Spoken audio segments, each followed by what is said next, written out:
Hey, what's up guys? Going to take a new look here at some of the new Close House Colt course holes. This is hole number 2 here that we're looking at. And it looks like we're going to be able to get up to wedge range just by visually inspecting this one.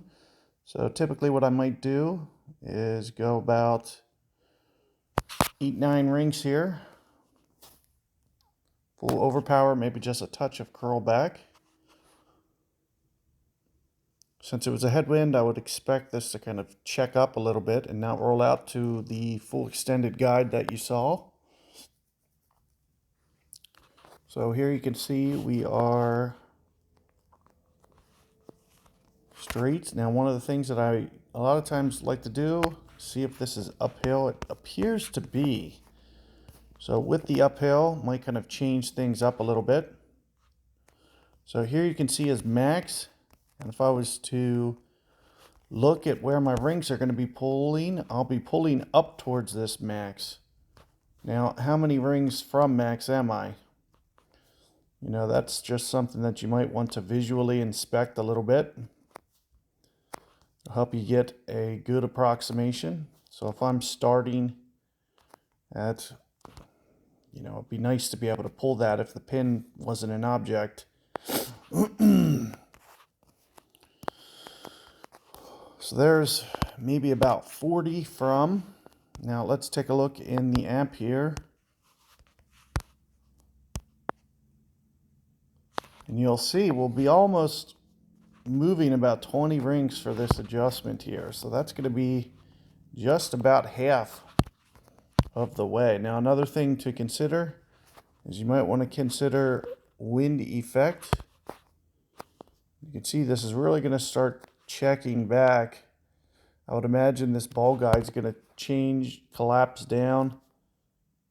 And even though some guide might not show, I would still anticipate for that to happen.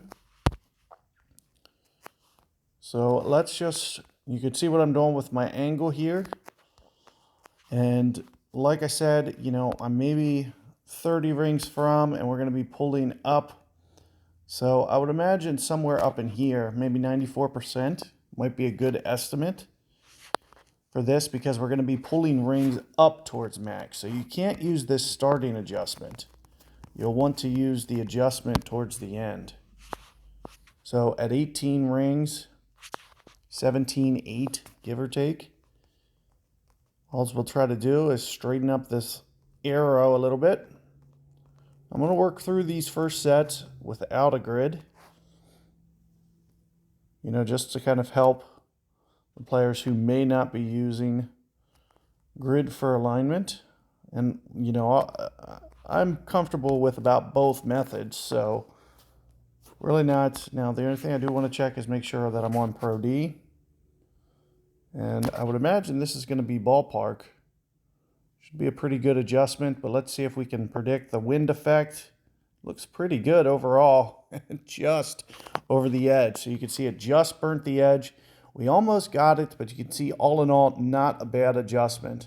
So the app, can help you. And one of the things that you always want to consider is what direction, because as you can see, we missed to the right. It's that pull to the right from the right pointed wind that's causing that. So you'll just want to always, obviously the more that you lower that wind, the easier it is to not have that wind effect take over your shot. So keep that in mind. Good luck. I'll see you guys on the next